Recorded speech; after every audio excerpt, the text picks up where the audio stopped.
Hi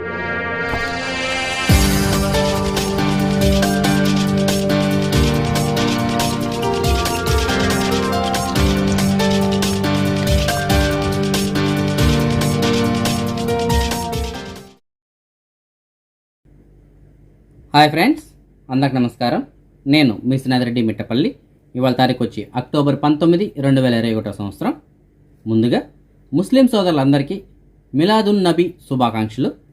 ఇవాళ ముఖ్యాంశాలకు వచ్చినట్టయితే, కువైట్లో ఈ కరోనా ప్రభావం ఏర్పడిన తర్వాత దాని నుంచి బయటపడడానికి ప్రస్తుతానికి కువైట్ ఎలాంటి చర్యలు తీసుకుంటే బాగుండు, అంటే సాధారణ జీవితం గడపడానికి ఎలాంటి చర్యలు తీసుకుంటే బాగుండు అనే దాని గురించి నిన్న క్యాబినెట్ ఒక సమావేశాన్ని ఏర్పరిచింది అని చెప్పేసి మనం చెప్పుకున్నాం కదా. ఈ సమావేశానికి సంబంధించినటువంటి ఫైనల్ డెసిషన్ అయితే కనుక రేపు వారంలో తీసుకునే అవకాశాలు ఉన్నాయి. ముఖ్యంగా ఈ సమావేశంలో వీళ్ళు దేని గురించి చర్చించారని మనం చూసుకున్నట్టయితే, మొదటిది వచ్చి బహిరంగ ప్రదేశాల్లో మాస్కులు ధరించకుండా తిరగడానికి అవకాశం కల్పించడం. రెండోది వచ్చి మస్జిద్లో మాస్కులు లేకుండా ప్రార్థనలు జరుపుకోవడానికి, అలాగే సామాజిక దూరం అనేది పాటించకుండా ప్రార్థనలు జరుపుకోవడానికి అనుమతి కల్పించడం. ఇలాంటి విషయాల గురించి చర్చించారు. అలాగే రెండో పాయింట్ వచ్చి, కువైట్ ఎయిర్పోర్ట్ యొక్క ప్రస్తుత సామర్థ్యం మీకు అందరూ తెలుసు కదా, 10,000గా ఉంది. అంటే ప్రయాణికులు రాకపోకలు అనేవి ఒక 10,000గా ఉంది. దీన్ని 30,000కి పెంచడానికి కూడా ఈ సమావేశంలో చర్చించారు. సో 30,000 కనుక పెంచినట్టయితే అప్పుడు ప్రతి ఒక్కరూ రావడానికి వెళ్ళడానికి చాలా ఈజీగా ఉంటుంది. విమానాల సంఖ్య పెరుగుతుంది, అలాగే టికెట్ ధరలు కూడా తగ్గిపోతాయి. దీని గురించి కూడా చర్చించారు. మూడో పాయింట్ వచ్చి వివాహాలు మరియు సమావేశాలకు అనుమతి కల్పించడం. అలాగే నాలుగో పాయింట్ వచ్చి ఫంక్షన్ హాల్కి అలాగే ఆడిటోరియంలు, వీటికి ప్రేక్షకులు ఎవరైతే ఉంటారో అలాంటి వారిని మరియు ఈ ఫంక్షన్ హాల్స్కి కూడా పూర్తి స్థాయిలో అనుమతి కల్పించడం. మరియు అన్ని రకాల వీసాలని ఓపెన్ చేయడం. ఇప్పుడు ప్రస్తుతానికి ఏవైతే వీసాలు ఉన్నాయో ఇవి కాకుండా మిగతా వీసాలు కూడా, అంటే సూన్ కావచ్చు, అలాగే విజిటింగ్ వీసాలు కావచ్చు, టూరిజం వీసాలు కావచ్చు, ప్రతి ఒక్క వీసాలు అన్ని రకాలైనటువంటి వీసాలని అన్ని దేశాలకి ఓపెన్ చేయడం. ఇలాంటి వాటిపైన కూడా వీళ్ళు నిన్న చర్చించడం జరిగింది. అయితే దీనిపైన తుది నిర్ణయం అయినటువంటిది నెక్స్ట్ జరగబోయేటటువంటి క్యాబినెట్ మీటింగ్లో తీసుకుంటామని చెప్పి చెప్తున్నారు.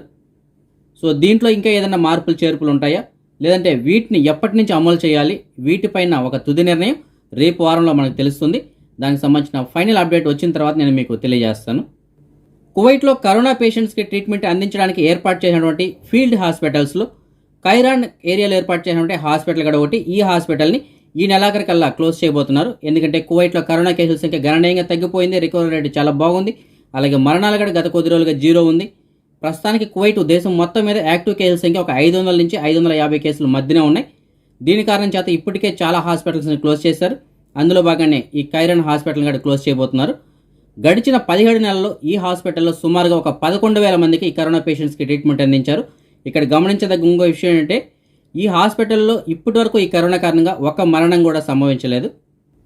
కువైట్కి సంబంధించినటువంటి MOI అంటే అంతర్గత మంత్రిత్వ శాఖ వాళ్ళు అందించినటువంటి సమాచారం మేరకు ఈ సంవత్సరం సెప్టెంబర్ 1వ తారీఖు నుంచి అక్టోబర్ 17 మధ్య కాలంలో, అంటే సుమారుగా ఒక 47 రోజుల్లో సుమారుగా 2,739 మంది నివాస చట్టాన్ని ఎవరైతే ఉల్లంఘించుంటారో, అంటే ఈ అక్రమ వలసదారులు ఎవరైతే ఉన్నారో వారిని అదుపులో తీసుకున్నట్టు వీళ్ళు చెప్తున్నారు. వీరందరినీ కూడా దేశం నుంచి బహిష్కరిస్తామని చెప్పి చెప్తున్నారు. అయితే ఇప్పుడు ప్రస్తుతానికి ఈ తనిఖీలు అయితే కనుక తాత్కాలికంగా ఆపివేశారు. ఎందుకంటే దీనికి ప్రత్యామ్నాయం గురించి చూస్తున్నారు. ఎందుకంటే అందరిని తీసుకెళ్ళి అక్కడ పెట్టినట్టయితే వాళ్ళ ఇంటికి పంపించకపోతే అక్కడ రద్దీ అనేటువంటి పెరిగిపోయే అవకాశం ఉంటుంది. కాబట్టి ప్రత్యామ్నాయం ఆలోచించిన తర్వాత మళ్ళీ తనిఖీలు చేపడతామని చెప్తున్నారు. ఏదైనప్పటికీ ఈ గడిచిన 47 రోజుల్లో సుమారు ఒక 2,739 మందిని వీళ్ళు అరెస్ట్ చేయడం జరిగింది. ఒక సర్వే ప్రకారం ప్రపంచం మొత్తం మీద అత్యధికంగా ఆయిల్ నిల్వలు కలిగినటువంటి దేశాల జాబితాలో కువైట్కి 6వ స్థానం దక్కింది. ప్రస్తుతానికి కువైట్లో 101.5 బిలియన్ల బ్యారెల్స్ ఆయిల్ అయితే కనుక నిల్వ ఉంది.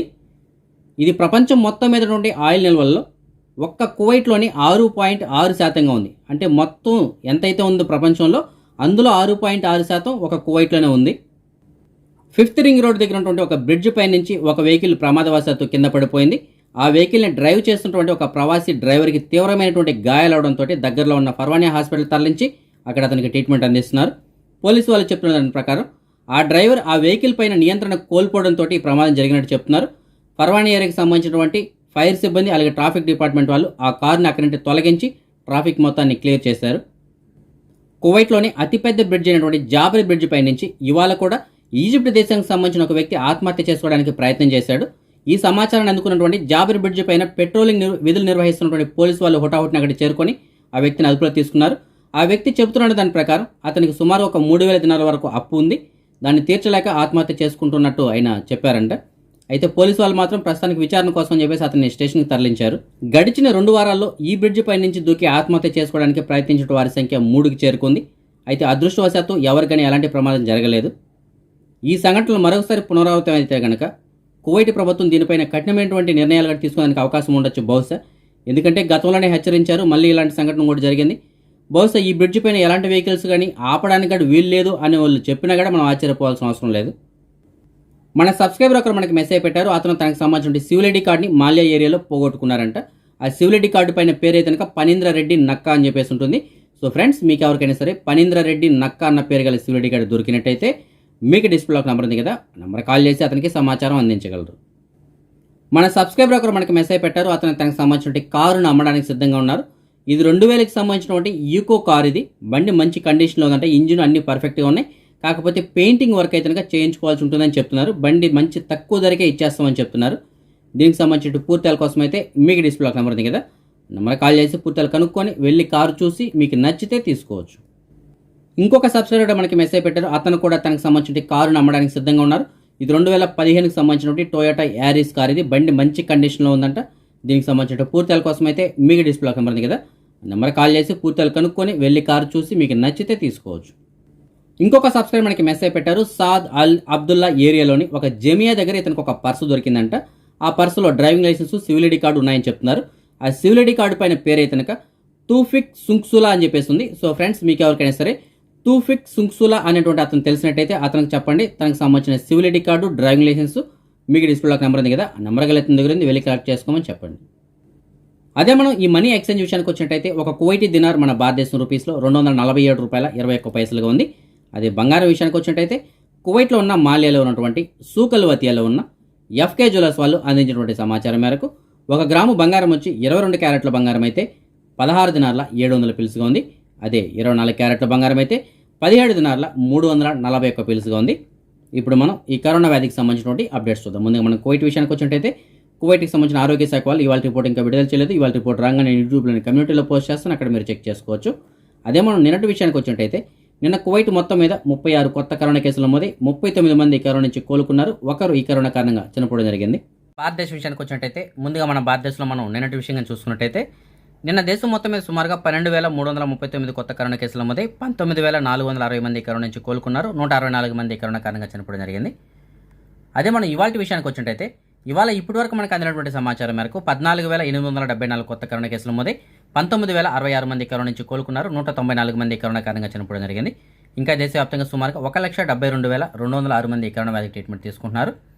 మహారాష్ట్రలో గడిచిన 4 గంటల్లో 1,638 కొత్త కరోనా కేసుల మోదే, కేరళలో 7,643, కర్ణాటకలో 349, తమిళనాడులో 1,179 కేసుల చొప్పున నమోదు జరిగింది. అదే మన తెలుగు రాష్ట్రాల విషయానికి వచ్చినట్టయితే ఆంధ్రప్రదేశ్లో గడిచిన 4 గంటల్లో 483 కొత్త కరోనా కేసుల మోదే 534 మంది కరోనా నుంచి కోలుకున్నారు. 4 ఈ కరోనా కారణంగా చనిపోవడం జరిగింది. ఇంకా రాష్ట్ర వ్యాప్తంగా సుమారుగా 5,654 మంది కరోనా వ్యాధికి ట్రీట్మెంట్ తీసుకుంటున్నారు. అదే మనం తెలంగాణ విషయానికి వచ్చినట్టయితే గడిచిన 4 గంటల్లో 202 కొత్త కరోనా కేసుల మోదే 190 మంది కరోనా నుంచి కోలుకున్నారు. ఒకరు ఈ కరోనా కారణంగా చనిపోవడం జరిగింది. ఇంకా రాష్ట్ర వ్యాప్తంగా సుమారుగా 3,940 మంది కరోనా వ్యాధికి ట్రీట్మెంట్ తీసుకుంటున్నారు. అదే మనం ప్రపంచవ్యాప్తంగా చూసుకున్నట్టయితే ప్రపంచవ్యాప్తంగా ఇప్పటివరకు సుమారుగా 24,21,00,000 కేసుల మూలకంగా అందులో 21,94,00,000 మంది ఈ కరోనా నుంచి ఇప్పటివరకు కోలుకున్నారు. సుమారుగా 49,24,000 మంది ఈ కరోనా కారణంగా ఇప్పటివరకు చనిపోవడం జరిగింది. అదే మనం నిన్నటి విషయానికి వచ్చినట్టయితే నిన్న ప్రపంచం మొత్తం మీద 3,47,000 కొత్త కరోనా కేసుల మోదే, అందులో ఒక అమెరికాలోని 53,000 కేసుల మోదే, మన భారతదేశంలో 12,300, బ్రెజిల్లో 7,000, యూకేలో 49,000, రష్యాలో 34,000, టర్కీలో 29,000, అలాగే ఇరాన్లో 11,800 కేసుల చొప్పున నమోదు జరిగింది. మన సబ్స్క్రైబర్స్ చాలా మంది ఈ జాబ్ వేకెన్సీ గురించి వెయిట్ చేస్తుంటారు. వారి కోసం చెప్పేసి కొంత సమాచారాన్ని అందిస్తున్నాను. అయితే ఎక్కడ వేకెన్సీ ఉంటే దానికి సంబంధించిన సమాచారం మాత్రమే నేను మీకు అందించగలను. దానికి సంబంధించిన పూర్తి వివరాలు మీరే కాల్ చేసి కనుక్కున్నప్పుడు ప్రొసీడ్ అవ్వాల్సి ఉంటుంది. అలాగే నేను ఇచ్చినటువంటి నెంబర్లకి మీరు ఎవరికైనా ₹1 డబ్బులు పే చేయాల్సిన అవసరం లేదు. ఒకవేళ మీరు ఎవరికైనా డబ్బులు పే చేసి ఆ జాబ్ కానీ వెళ్ళినట్టయితే దానికి ఈ ఛానల్కి ఎలాంటి సంబంధం ఉండదు. ఇవాళ కూడా మనకి కొంతమంది సబ్స్క్రైబర్లు జాబ్ వేకెన్సీలు ఉన్నాయని చెప్పేసి మెసేజ్ పెట్టారు. అందులో ఒక సబ్స్క్రైబర్ మనకి ఫర్వానీ ఏరియా నుంచి మెసేజ్ పెట్టారు. ఒక కువైట్ వాళ్ళలో పనిచేయడానికి ఒక వర్కర్ కావాలని చెప్తున్నారు. చాలా చిన్న ఇల్లు, మంచి ఇల్లు అని చెప్తున్నారు. జీతం కూడా సుమారుగా 240 నుంచి 254 వరకు ఉంటుందంట. దీనికి సంబంధించిన పూర్తిల కోసం అయితే మీకు డిస్ప్లే నెంబర్ ఉంది కదా, మరి కాల్ చేసి పూర్తిలు కనుక్కొని వెళ్ళగలరు. ఇంకొక సబ్స్క్రైబర్ మనకి సులేబికా తీరా నుంచి మెసేజ్ పెట్టారు. ఒక కువైట్ వాళ్ళ పనిచేయడానికి ఒక డ్రైవర్ కావాలని చెప్తున్నారు. జీతం కూడా సుమారుగా 200 దినాల వరకు ఉంటుందంటే, అలాగే నెలకు ఒక 2 చుట్టీలు కూడా ఉంటాయని చెప్తున్నారు. దీనికి సంబంధించిన పూర్తిల కోసం అయితే మీకు డిస్ప్లేలో కనబడుతుంది కదా, నెంబర్ కాల్ చేసి పూర్తిలు కనుక్కొని వెళ్ళగలరు.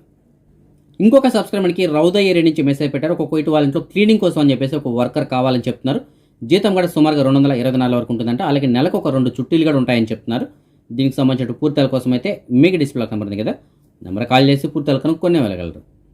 ఇంకొక సబ్స్క్రైబర్కి మెసేజ్ పెట్టారు. ఒక కోయిట్ వాళ్ళ ఇంట్లో పనిచేయడానికి ఒక డ్రైవర్ కావాలని చెప్తున్నారు. అయితే వీళ్ళకి పాత డ్రైవర్ కావాలంటే కొత్త వీసా ఇస్తామనేసి చెప్తున్నారు. అంటే ఎవరైనా ఇంతకుముందు కువైట్లో పనిచేసినటువంటి అనుభవం ఉన్నటువంటి డ్రైవర్లు ఉంటారు కదా, అలాంటి వారికి వీళ్ళు వీసా ఇస్తారంట. అలాంటి వారు ఎవరైనా ఉంటే కనుక మీకు డిస్ప్లేలో కనబడుతుంది కదా, ఆ నెంబర్ కాల్ చేసి పూర్తిగా కనుక్కొని మీరు వీసాకి అప్లై చేసుకోవచ్చు. ఇంకొక సబ్స్క్రైబర్ మనకి మెసేజ్ పెట్టారు. ఒక కోయిట్ వాళ్ళ ఇంట్లో పనిచేయడానికి ఒక డ్రైవరు అలాగే 3 వర్కర్లు కావాలని చెప్తున్నారు. ఎవరైతే ఇండియా నుండి వస్తారో అలాంటి వారు మాత్రమే కావాలంటే కొత్త వీసాలు ఇస్తామని చెప్తున్నారు. అయితే డ్రైవర్ మాత్రం ఆల్రెడీ కువైట్లో పనిచేసినటువంటి అనుభవం ఉన్నటువంటి పాత డ్రైవర్లు ఎవరైతే ఉంటారో అలాంటి వారు మాత్రమే కావాలంట. వీటికి సంబంధించిన పూర్తిల కోసం అయితే మీకు డిస్ప్లేలో నెంబర్ ఉంది కదా, ఆ నెంబర్ కాల్ చేసి పూర్తిలు కనుక్కొని మీరు వీసాకి అప్లై చేసుకోవచ్చు. ఇవాళ నితీష్ 1వ సంవత్సరం పుట్టినరోజు జరుపుకోవడం జరుగుతుంది. ఇంకా ఎవరైనా మన సబ్స్క్రైబర్స్ యొక్క పిల్లలు ఇవాళ పుట్టినరోజు జరుపుకుంటారంటే వారికి కూడా నా తరపున అలాగే మన ఛానల్ సబ్స్క్రైబర్స్ అందరి తరపున పుట్టినరోజు శుభాకాంక్షలు. ఇవి ఫ్రెండ్స్ ఇవాళ ఉన్నటువంటి అప్డేట్స్. మీరు కనుక ఇంతవరకు ఈ ఛానల్ని సబ్స్క్రైబ్ చేసుకోకుండా ఉంటే సబ్స్క్రైబ్ చేసుకొని, అలాగే మీకు తెలిసిన ఫ్రెండ్స్ కూడా ఈ వీడియోని ఫార్వర్డ్ చేసి వాళ్ళని కూడా సబ్స్క్రైబ్ చేసుకోమని చెప్పండి. అప్పుడే మనం పెట్టేటువంటి డైలీ వీడియోస్కి సంబంధించిన నోటిఫికేషన్స్ ఎప్పటికప్పుడు వాళ్ళకి అందుతుంటాయి. రేపు రాత్రి 9 గంటలకు వచ్చే వీడియోలో మరిన్ని అప్డేట్స్తో కలుసుకుందాం. అంతవరకు సెలవు. జై హింద్.